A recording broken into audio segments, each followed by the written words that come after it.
I would like to start out by welcoming you to the Standardizing Beneficiary Definitions in Mine Action in Practice. Many of you will have been aware of the guide to standardizing beneficiary definitions that was prepared by a coalition of organizations who identified this as a gap in mine action. And we are today, there was a launch not so long ago of the guide. And today we're looking at being able to see what's happened since the launch of the guide, to be able to have hopefully a quick overview of what the guide is about, and then have a bit of a discussion. The idea is that this side event will be a little bit in the format of a bit of a talk show generally, except for our initial presentation. And the rest of it will be a discussion, a question and answer discussion. And I do believe we also have some interventions from the floor that are planned as well. So we'll see how that works out, given the fact that our technology may or may not be cooperating with us today. I'd like to start off with Sebastian Kasack, who is having some difficulties joining us, as I mentioned. And Sebastian has been one of the leading forces behind the production of this Standardizing Beneficiary Definitions document. He joined MAG in 2016 as a senior community liaison advisor and has worked for many years in mine action, more than 2 decades. Many of you will know him. Following that, I'd like to introduce Shafi Ullah Ahmadzai, who is from DMAC in Afghanistan, the national authority. And he will be giving to us in our first section of the event, the national authority perspective from Afghanistan. He is someone who has been in humanitarian work for some time, and he now leads the quality management department at the Directorate of Mine Action Coordination, DMAC, in Afghanistan. We also have another national authority representative. We have Panharith, who's from the Cambodian Mine Action Authority. And Panharith was also the former executive director of the ASEAN Regional Mine Action Center from 2017 to 2020, and has been a deputy secretary general of the Cambodian Mine Action and Victim Assistance Authority since 2014. So we're very happy to have you with us, Rith.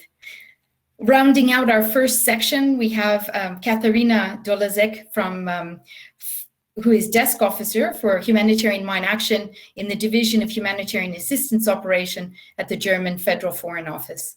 And Katarina joined the GFFO in 2018, and she has also a master's degree in law, and now we're very pleased is working on mine action.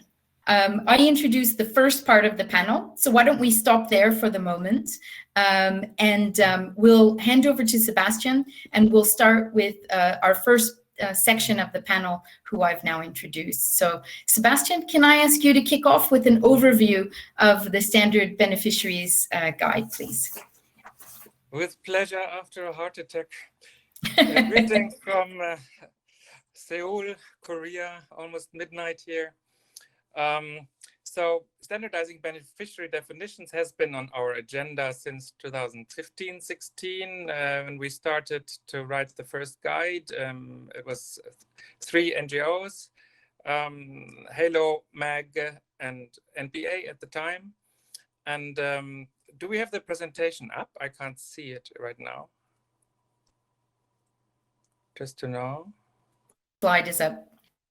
Okay, so you see on the right side the 3 organizations that started it, and then it was accepted by the UK, by other donors, as well as really good guidance, and they built it into their proposals and grants. And we started sharing the idea. It's one of the NDMs, I think 3 years ago.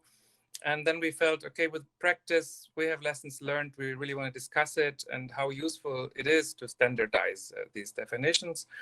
And we met with the other 4 INGOs you see on the screen, DCA, DDG, HI, and FSD. And we asked the UN to join, and Geneva Center to join, and ICRC to join, and everyone came. And that was 10 February last year. And then just before COVID basically changed our world, we still met in person, and we managed to develop the guidance jointly. And as publishers, the 7 INGOs are now signing up for it, but you will hear in the event today that we are going towards integration into IMAS, making some good steps forward. The initial definitions on risk education and on land release were adopted already in IMAS 5.10 on the information management. And that's the same route we will take now, but you will hear from others presenting on this. So next slide, please. We added actually 2 chapters into the second version on EOD, explosive ordnance disposal, and on victim assistance. So linked to the new IMAS 13.10, which at the moment is offline, but will come back soon, I think, with a few more improvements, and really worth working on that. And so we have 4 sections now on the definitions. It's not just definitions, but it provides guidance how to use these beneficiary definitions. And I'll take us through a few of those. But before I do, why do we need these definitions? It really helps for transparency. If we look especially into impact, our work, who is benefiting from it, we use the same approaches across the board. And that's within a country, the different operators should agree, sit together. And we are striving for the national mine action authorities to take them up, to include them into national mine action standards as their own guidance. And this will help across the sector to be more fair, more transparent. Partnership is one of the topics for this event. So to really work in partnership, to work together and not against each other. Important is the translation into local languages, and that will be my final point on this opening. We already have quite a few ready, and we're working on more, and this will help to really localize it and use these definitions. So next slide are the principles. We highlight here that start with the commensurate. We shouldn't spend too much time in really counting and doing all this monitoring work and so on, because we want to do risk education, we want to do land release, we want to do victim assistance, etc. So it has to be commensurate in resources and time we spend for this task. So basically saying we are not scientists, don't expect that detail, but we are trying to be as precise as we can. They need to be realistic and context adapted. So maybe that's a contradiction to be context specific, but overall, we do want, they have to reflect the way, for example, a country is measuring how many people go to the health services. If one country does it per day, the daily rate, another country maybe uses weekly rates and so on. So we need to apply local ways they are counting different, these different aspects. Transparent, I already mentioned, like we want to avoid duplication. And if there is a case of duplication, then we want to be transparent about it and explain why this is the case. And I'll just say, for example, in risk education, it's quite normal, or in EOD as well, the same households may be benefiting from various tasks and from hopefully attending various risk education sessions. So these are some of the principles, and disaggregated is a key, SADD, and we sex and age disaggregated data, but also disability. So that's the third D. And we try to apply and give guidance how to do disability-oriented data collection. And just don't have much time and I want to keep it short, but we are suggesting to use the Washington Group short set. That's a globally accepted approach for people from 6 years and above. And at least it gives an initial indication, and it works in individual interviews and in household level interviews. It will not work in other settings. Let's move on to the next slide. So risk education. We are suggesting to use 3 main categories of risk education: interpersonal, mass and digital media, EORE, and last, training of trainers. So these 3 areas, that's different to the initial guidance, because we are saying the message of the risk education is reaching from one person to the other. And that's the case also in mass media, even though it will be difficult to we can't really count how many people are benefiting, but at least we can estimate it by using radio data, by looking at the reach of a television station and so on. So we know that we can't always be precise and count, but at least then let's estimate and explain how we got this data. I don't want to go into much detail because in the end, just want to make you curious, and please go into the guidance and maybe one aspect. So we are not counting the leaflets, yeah? How many people in average read a leaflet or look at a poster. So we don't want that. We are saying report how many you are distributing, but don't count them as beneficiaries. Also in risk education, we don't want to count indirect beneficiaries because we say it gets too blurry, we can't really control it. So no indirect beneficiaries from our suggestion in risk education. Next slide goes straight into land use, but this topic is about land release. And so the direct beneficiaries in land release are people whose lives and limbs are protected because they, after clearance, they can use the land without fear from getting injured and killed. So not the whole big grand family, but yes, the household that is living with this family, we would count as direct beneficiaries. And to have a baseline how to count indirect beneficiaries, then we are suggesting to use the smallest administrative unit close to this task, close to these mined areas. And so you deduct the number of direct beneficiaries from the total of this village or 2 villages if it's overlapping areas, and then you have your indirect beneficiaries. The 6 land use categories are on the screen. It works globally. We have really tried it in many settings. And yes, some people may say there's no land use, but if there's no land use, then there's also no beneficiary. Yeah. Maybe it changes over time, desert and borders, and people start fleeing, and then it changes the use, but we did not anticipate that type of land use at the time we did the clearance. Yeah.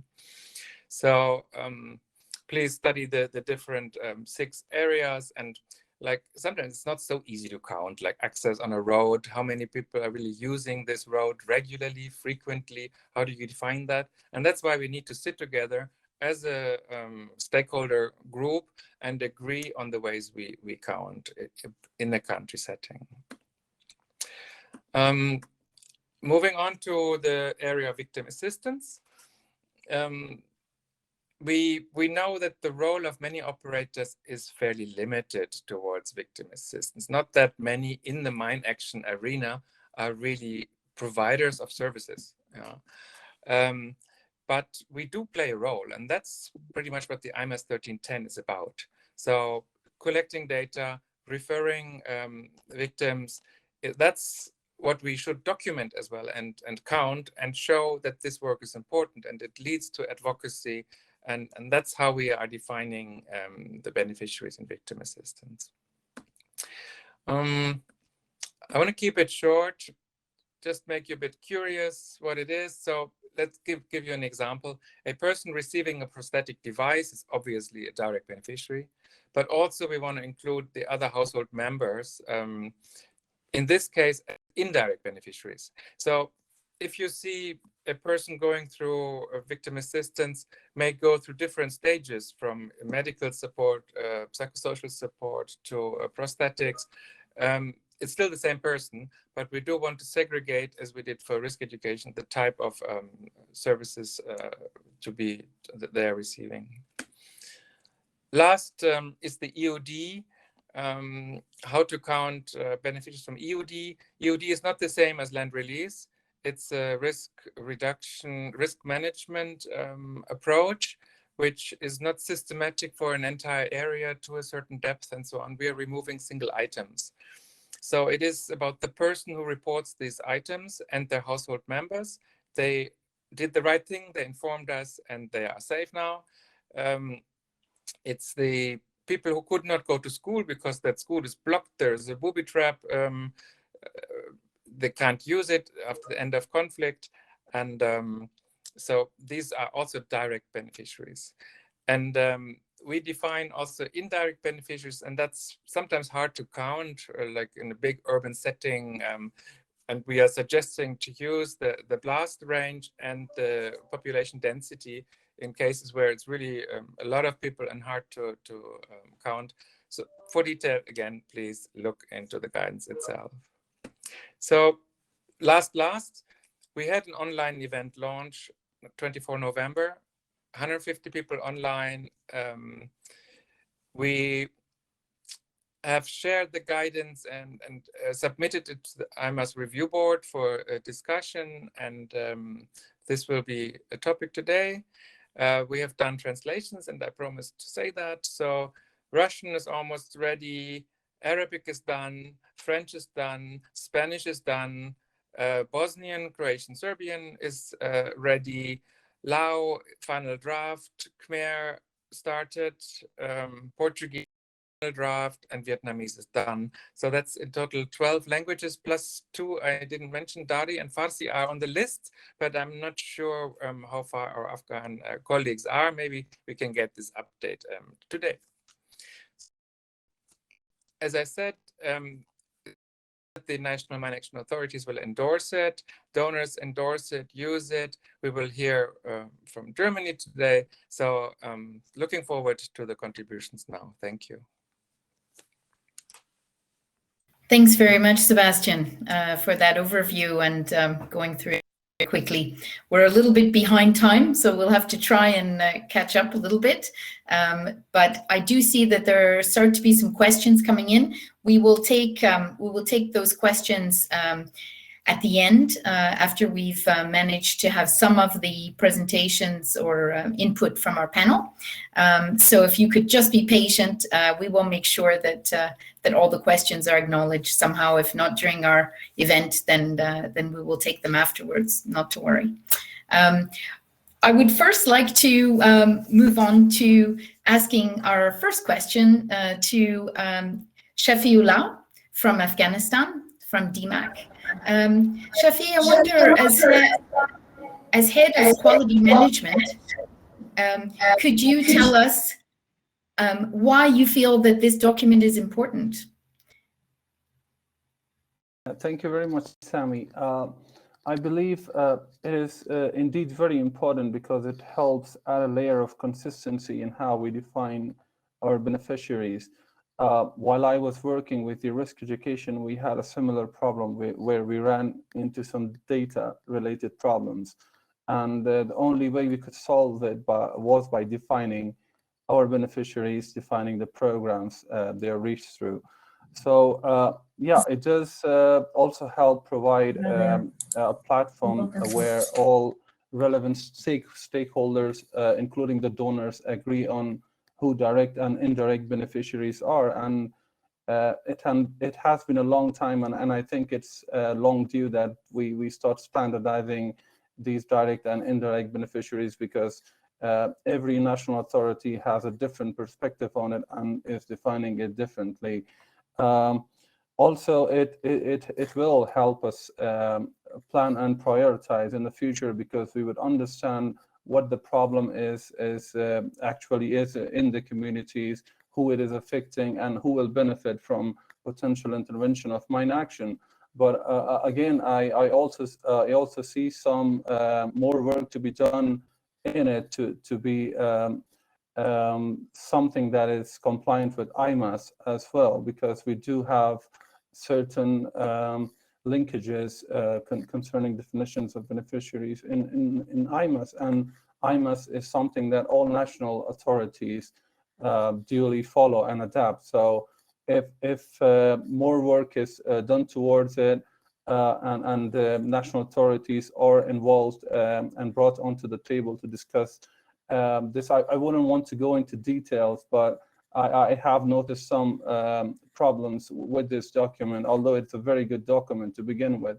But that remains a discussion for another time, I believe, where all national authorities are sitting in one round table and discussing this.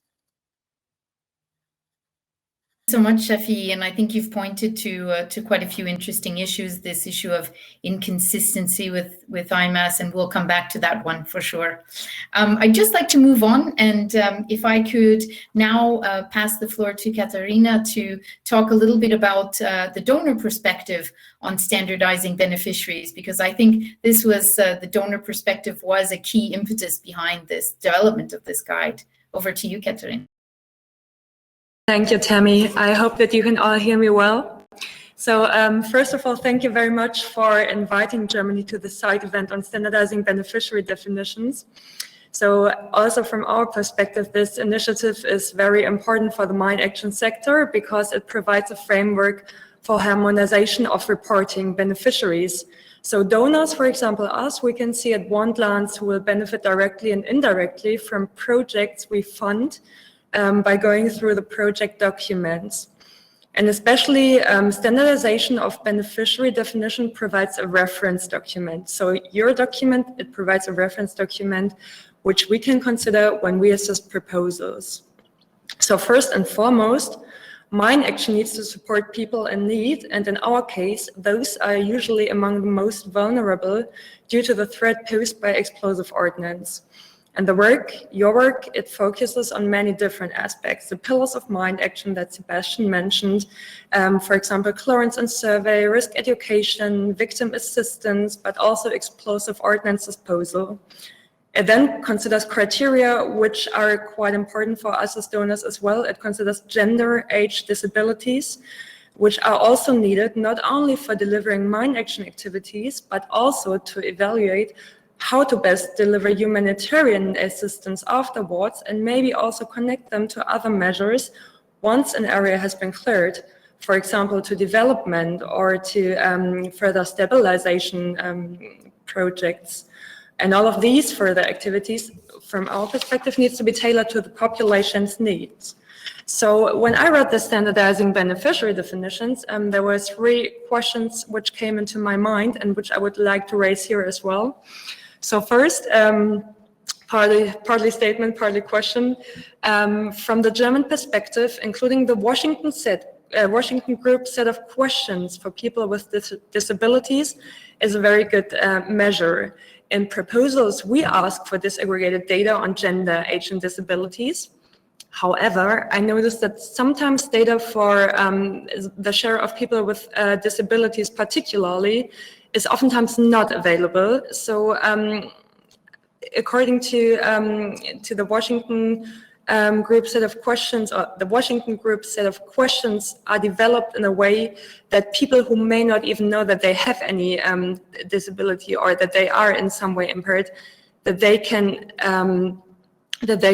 find it out with the questions posed by organizations. And therefore, I wonder how you apply the set of questions within programs, and where do you, organizations and national authorities, see opportunities for improvement? So this maybe also goes a bit for you, Shafi. Second, this initiative has been proposed by a very diverse group with many different participants. The definitions have been translated into French, into other languages. So how do the organizations, like the core groups that develop the standards, how do you further approach national and local organizations to approach the standardized definitions, and also to gather data to serve the needs of people who are affected by explosive ordnance? And last, I would like to know if you see a need to advance and update the standardized beneficiary definitions.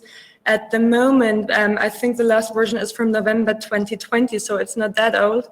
But still, how much need do you see for any updates, and how do you, or do you expect anything from donors and national authorities regarding this definitions? So with these questions, I will now end my intervention, and I'm looking forward to the further discussion. Thank you very much.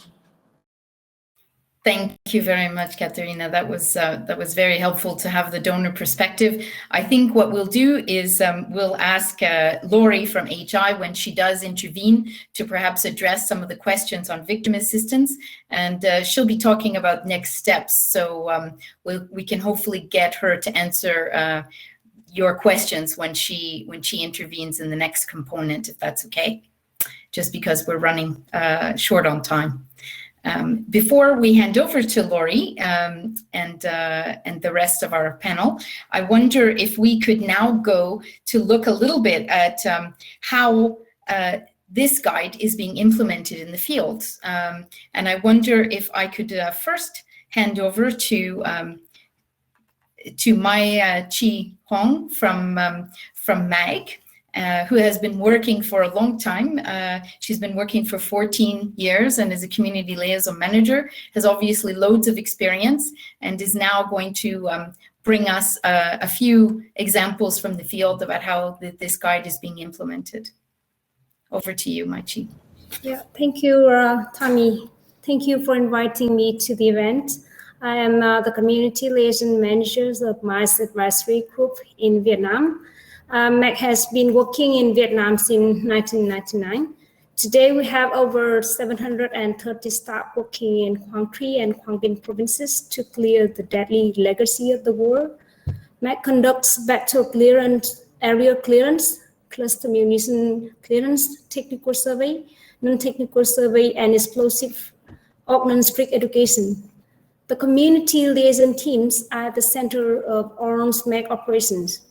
They work ahead of the technical survey and clearance team to create linkages between operations and the communities. CL team are an essential components of beneficiary identification and therefore counting. The standard beneficiary definitions were highly expected and welcome in our program. They facilitated building a common framework between operators and reporting to the donors. In addition, they help us to avoid double counting or inconsistency. The second version further provided guidance for all activities conducted, such as EOIE, EOD support tasks, land release, and victim assistance.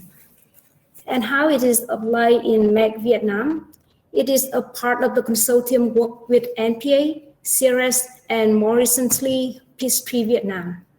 The key documents have been available in Vietnamese since last year. They are fully applied for EOIE, and they are adapted for land release and EOD support tasks. It is important that the standard beneficiary definition remains standard with the possibility to adapt to its context. Let me to give you an example. Here in Vietnam, the cluster munition site increased greatly. There are some sites increased more than 2,000% in comparison with the initial polygons. So we had to count the beneficiary at post date, but in the standard definition, it can be at the pre or post date. The standard beneficiary definition also brings us the opportunities. It brings the consistency across operators and in the future with local and national authorities. Vietnam is building their My Action legal framework, and they aim to align with the international standard. We hope that having the SBD as the international standard will encourage the authority to apply it in the future. That is the end for my presentation. Thank you very much for your listening. Okay, thank you very much, Mai Chi. We'll have another example of how these standards are being applied in the field. This time, we will go to Nokutenda, who joined Halo as in August 2020. So she's someone with new experience in mine action, and who previously was working in social work. And she's joining us from Halo Zimbabwe. Over to you, Noku.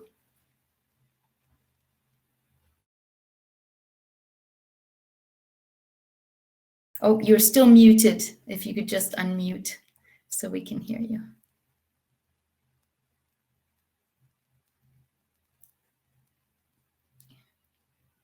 Oops, if you can just see it's on the, it should be at the bottom of your screen. You should see a microphone if you can just unmute yourself. Or perhaps our colleague from Unmask can unmute her for her.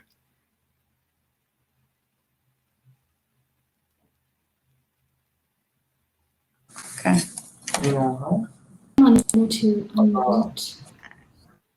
Okay. Noku, can you see where that mute button is at the bottom of the screen? Can you, yeah, you can't manage to undo it, huh? You're having, yeah, okay. There was probably a bit of a technical glitch here as well. So why don't we see if we can resolve this? I'm not sure, perhaps, Noku, if you go out and maybe come back in, maybe try another browser. And while we're waiting for you to do that, I'll go on to our next panelist in the meantime, and I'll come right back to you. How about that? Okay, so let's go on to someone who I work with now, Lionel Pechera, who is now a Mine Action Standards Advisor with us at GICHD. And Lionel, just a couple of questions as to how you see that this, the impact of this guide in the field, and maybe you could say a few words about the IMAS as well, which has been mentioned a few times. Over to you. Thank you very much, Tammy. A very interesting discussion. I would start with a counterexample. What happens when you don't have standardized definitions? It happened that I co-coordinated mine action subsector in Northeast Nigeria. And in the of standardized definitions, planning, but also reporting, it is difficult to handle it in a coherent manner. It's a bit like mixing apples and oranges and putting them in the same basket. The contrary, from the previous discussions, seems to be quite consensual from the donor side and from mine action organization side, that when it exists, when it is implemented, it adds values and supports planning, and thus funding, monitoring, reporting, thus again funding, and at the end, accountability towards beneficiaries. So in order to consolidate these good practices, now the intent is logically to capture these definitions. So definitions of beneficiaries, but also definitions of categories of land use in the framework of international mine action standards. And these definitions in that document are very detailed. So it's pragmatic, and the guidance offered to there would add values to other aspects that are already covered through the framework of these IMAS. Land release, explosive ordnance disposal, explosive ordnance risk education, victim assistance. This is covered through victim assistance. We don't mention really beneficiaries in these IMAS. We mention communities at risk, but beneficiary doesn't appear clearly. Also, the topic of beneficiaries, defining them, and then being in position to measure them relates to other management aspects, which are also covered within the framework of IMAS. Quality management, monitoring, evaluation, key performance indicators. Again, we are missing a bit about beneficiaries. So the intent for the time being is to consider the definition of beneficiaries and categories of land use as a specific set of information, and to include these definitions within IMAS 510, which is dedicated to information management within mine action. Especially, the focus will be on Annex B to IMAS 510, which is a normative annex on minimum data requirements. From there, of course, it is a process. It will have to be elaborated. It will have to be proposed to the IMAS review board. But if the process goes well, if it is accepted, it will offer national mine action authorities the possibility to take ownership of these definitions and to adapt the guidance to their own national standards. Over. Thanks so much, Lionel. It's good to have that reminder on what's in UNMAS and not. I noticed that some of the panelists are responding in the chat to questions, and I would encourage you to do that just because we are short for time. I noticed that there was a question on counting beneficiaries of mass media. So if anyone would like to weigh in on that in the chat, if we have time, we'll go to you live. But the chat is an excellent way to get some of those responses out. So please continue doing that. And I see we have Noku back among us. I wonder if you're able to unmute now. Is that going to work for you?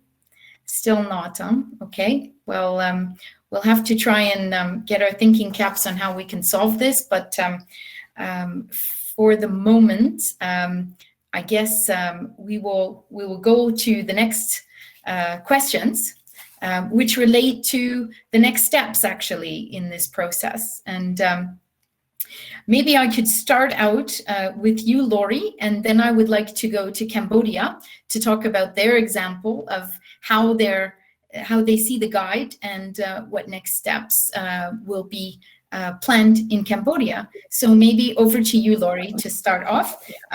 And I guess I haven't introduced you yet. Of course, you are the Armed Violence Reduction Program Development Officer, working with Handicap International from Montreal, where I also did my studies. So good work there. And you joined HI as the Global Risk Education Advisor. So you've got a lot of well-rounded experience from HI. Over to you, please. All right, thank you, Tammy. Can you hear me well? Since I've put the camera on, the internet is really slow. Loud and clear. Confirm it's good? Yeah. All right, okay, stop me if it goes weird. All right, so thank you everyone for being here today. It's a pleasure to be part of this discussion. And for me, this entire discussion is really interesting to follow because we've seen how the standardizing beneficiary definition have come to give us a way to talk together, a common language, and it was so needed and it's so satisfying to see that we have those clear guidelines now. So of course, now that it's done and there's something to be happy about, we can already think what next, So the standardizing beneficiary definition, it successfully framed their work so that beneficiaries and communities supported remain at the very core of what we do. So based on that, a group of operators, so HI, MAG, MP, and HALO, have started to reflect on another crucial and related topic, which is the one of beneficiary identification, selection, and the prioritization of tasks. We have been noting that in the current HMA context, operators, they might not always feel like they have much to do, about where to clear land next, or which beneficiaries to choose really, because we have to take for account security concerns, logistics concerns, the donor requirements, and we do receive task orders from the national mine action authorities, and it is our job to fulfill them. So within that, we feel sometimes our hands are tied a little bit, but we have to remind ourselves that even under such restrictions, in brackets, we don't only have the agency, but we have the responsibility to do the best we can to reach the right people at the right time. So this is why we have been asking ourselves, Are we sure that we are leaving no one behind? Are we sure that the activities we implement are correctly? Are we going about this in a coherent way from an operator? So knowing this, of course, we did what we know best. We started drafting another document, another concept note. I don't know exactly how to. And the paper is simple. With the standardizing beneficiary definition, we have had a solid approach, to look at how our work downstream should look like, all the way down to the beneficiaries, to the people that matter. We now have a common language. What we don't have is a common language on the upstream of all of this, at the inception, assessment, and design phase. How to identify the beneficiary really in the population, how to prioritize our work, we have so many activities to implement. So all of that, we need to look at. So we've been identifying already a couple of principles to guide us in that reflection. I'll go really quickly. So we are convinced that we have to foster participation, inclusion, and accountability, that our work should be conflict sensitive, and that our work should be linked better with other sectors. So that means that when I am at the very beginning of my program, and I am prioritizing my tasks, it's not just in the moment. I need to make sure all down the line that there'll be good connections with the other sectors, with the nexus even. So of course, this can be intimidating because it's very theoretical, but we are in the process of looking at how to make the practical standards just as useful as the standardizing beneficiary definition. And you will hear from us because we're just started.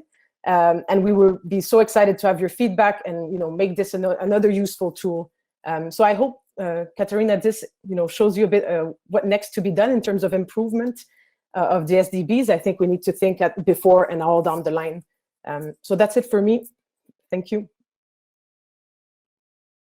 Thanks, Laurie. I wonder if you wanted to say anything on those Washington group questions and the issues behind trying to capture data for disability.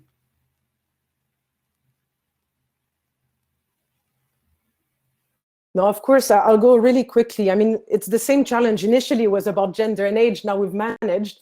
So it's just about training. It's about putting in the effort, I think, rethinking our database. So at HI, we readjust those questions to the context. We train all of our meal teams, all of our staff, and then they go about, because we have different sectors, of course, of intervention, but all of them are trained into asking those questions in a way that's, suitable. And then it feeds into the database as a routine process. So it's just about making that extra step and adjusting to the context, as a very short answer. Thanks so much, Laurie. That's much appreciated. Now I would like to hand over to His Excellency Lee Panharith, who represents Cambodia as Mine Action Authority. If I could hand over to you for a few thoughts on what this Standard Beneficiaries Guide means to Cambodia and what the next steps are that you're thinking of putting in place. Over to you. Thank you, Tammy. Please let me know if you cannot hear me clearly. Loud and clear, you're good. All right. We say that we embrace a people-centered and needs-driven approach to carry out mine action activities. Yet, defining targeted people and their needs differ from country to country, and sometimes even from donor to donor. This is indeed a challenge if we aim to advocate for mine action. For example, by linking mine action with donors' priority as well as the Sustainable Development Goals. In this respect, and since there are many international and national mine action standards, there should be also a standard for beneficiary definition. In Cambodia, the beneficiary definition of mine clearance is more elaborated than explosive ordnance risk education, victim assistance, and explosive ordnance disposal. Under the planning and prioritization guidelines for mine clearance, the direct and indirect beneficiaries are differentiated by intended land use, like housing, agriculture, historical site, pagoda, just to name a few. However, we keep exploring if we can further make it less ambiguous in defining the indirect beneficiaries.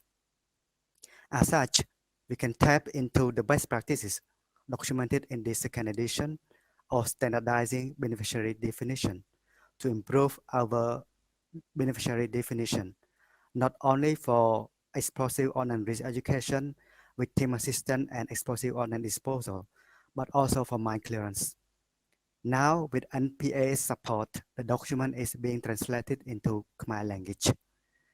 Next, CMA will lead a stakeholder consultation to discuss how to make best use of this document. Thank you. Back to you, Tammy. Thank you so much, Rith, for that. That's very helpful, very precise. So thank you very much. I guess we unfortunately are still not able to get Nuku on board. And so we have a couple of minutes. I'm wondering, we had on the list that UNMAS and ICRC were going to make some interventions from the quote-unquote floor. So perhaps I see Abigail Hartley is there from UNMAS, and perhaps I can hand over to you to make a statement, Abby. Thank you very much, Tammy. Thank you. And thank you to everybody who's been on this panel. I'm speaking on behalf of the Interagency Coordination Group for Mine Action, and I would like to make clear that the UN supports efforts made towards standardising beneficiary definitions, and we have contributed to the consultation process. It's for sure the mine action sector and all those living in contaminated areas stand to gain from harmonising our understanding of beneficiaries. So we look forward to this process being taken up by the IMAS Review Board, which some of you will know I'm privileged to chair. And although we are waiting for the IMAS steering group to approve our work plan, which will happen in the next weeks, we have suggested this as an area of focus work, and I'm confident that the steering group will support us. So we do hope that through the IMAS process, consultations will benefit from the voices and perspectives of national authorities, donor countries, national NGOs. And I think that that will only bring increased harmonisation and consolidation of this amazing and really great work that's been started and spearheaded, and well done to Sebastian and his colleagues. And thank you from all of the ICG for arranging this event. We're grateful. Thank you. Thank you so much, Abigail. It's good that support from UNMAS and a clarity on that support, which is a similar position to GICHD on this. We're sort of supporting from the wings, so to speak, and hopefully we'll be involved in the discussions in IMAS in terms of bringing this guidance into that format. So thank you for that. I wonder if, since it looks like, I'm not sure if ICRC can actually get on the mic, but as we wait for them, I will just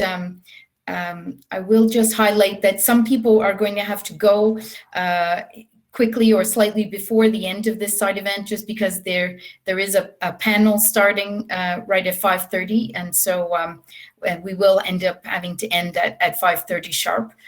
So thank you for all of you who've logged on and borne with us through some of our technical difficulties. I wonder if, as we're waiting for Lou, we could look at some of these questions. If I could throw out to any of the panelists who wanted to talk about it, whether some of the issues behind, for example, explosive ordnance risk education and counting indirect or direct beneficiaries from mass media. That is an issue that is one of the areas of difference with IMAS. And I wonder if anybody would like to speak to that. Do I see you, Maichi, leaning into your microphone? Perhaps we could get you to tell us how you do things in Vietnam in terms of mass media, if you do that. In Vietnam, we do not have mass media at the moment, but we are going to have the social media in the coming months. We have the Facebook, the digital EOIE, And we count the beneficiary based on the, because we have the summaries of Facebook on the ones who since the advertisement from our digital EOIE and who click on the messages, etc. So we can count from the social media from the summary. But we do not have experience on the like the TV show or anything like that. Yes, thank you, Maichin. I think that the issue does turn around the fact that in some cases you are able to count if you've got certain types of mass media. But maybe I can hand over to Shafi. Did you want to say a couple of words on that quickly? I saw you were on the chat on this issue. Yes, thank you very much, Tammy. I believe it's very critical that we understand how difficult it is to measure audience of mass media, even if it is Facebook, because amongst the social media, Facebook gives the most detailed analytics on who viewed our post, where from, what time, age, and all that demographics. But it could be that somebody likes a post because they like the content, not necessarily because they are affected or live near explosive ordinances.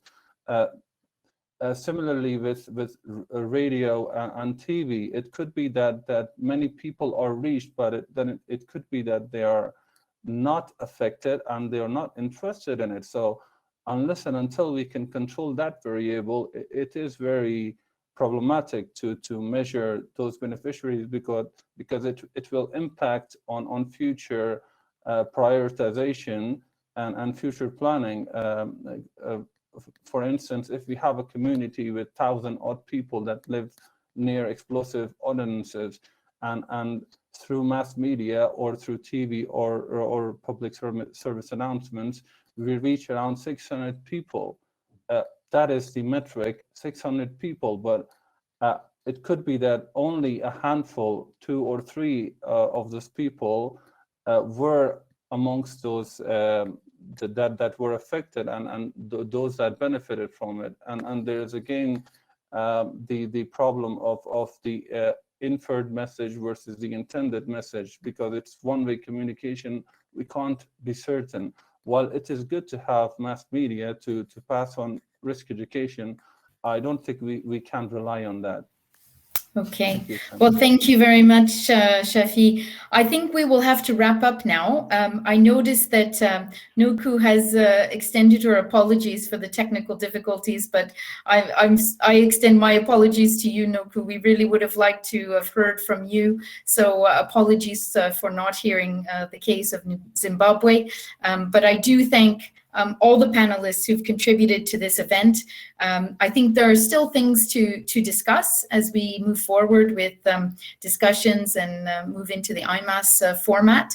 But I think that this document is really a step forward, and I would definitely commend the organizations that have come together to work together, as Sebastian said, in order to try and move forward the sector. So thank you very much to all of you who are still with us. And I assume many of you will want to go to the next panels. So I will let you get on with that and wish you, well, good morning, good afternoon, and good evening, depending on where you're coming to us from. Take care. Bye-bye. Thank you, Tammy. Have a great day, everyone. Goodbye. Thank you. Bye-bye.